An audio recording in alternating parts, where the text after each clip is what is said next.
ဗျာဟုတ်ဗျာအမလေးဘဝပြက်ပြီဘဝပြက်ပြီငါစိတ်ကမရှိတော့ဘူးဟိုဆိုင်ကသူ့ဟာသူတော့အလိုလိုမသွားပါဘူးနော်တယောက်ယူသွားတာဖြစ်ပါလိမ့်မယ်ဗျာဘဝပြက်ပြီကျုပ်ဘဝပြက်ပြီဒုက္ခပါပဲအဲ့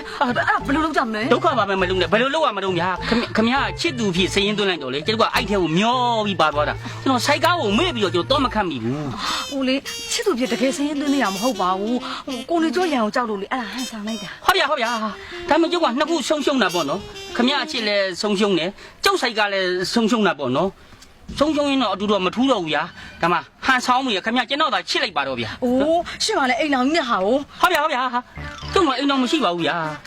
ဟောခင်ဗျာလမ်းမှာတွေ့ခဲ့တဲ့ဟိုမြောက်ရှုံးဆိုတာလေအဲ့ကျုပ်သားမဟုတ်ဘူးမွေးစားသားဗျာကျုပ်ကလူယိုကျုပ်ကိုကျုပ်တော့စိတ်ချပါတယ်ဗျာကဲပါအဲ့ကိစ္စတွေအရင်မကြည့်ဘူးဟိုလေရှင်ပျောက်သွားတဲ့စိုက်ကားလေအဲ့စိုက်ကားဖို့ကျွန်မပြန်ရောက်ပေးမယ်ဟာစိုက်ကားပျောက်ရင်ပျောက်ပါစေစိုက်ကားဖို့လည်းမပြည့်နဲ့ပျောက်ရင်ပျောက်ပလိစီခင်ဗျာချစ်ဖို့ပဲအရေးကြီးမချစ်ချင်ပါဘူးအဲ့စိုက်ကားဖို့ပဲပြန်ရောက်ပေးမယ်အေးဗျာရပါတယ်ခင်ဗျားတို့လူပြည့်စုံနေတဲ့လူမျိုးကကျုပ်တို့လူစိုက်ကားသမားတယောက်ကို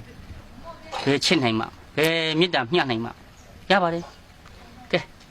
ပြကိစ္စကြီးလည်းပြီးပြီဗျာနော်ကျုပ်သွားတော့မယ်ဗျာစိုက်ကားကွာသူကသူလိမ့်သွားတာတော့မဖြစ်နိုင်ဘူး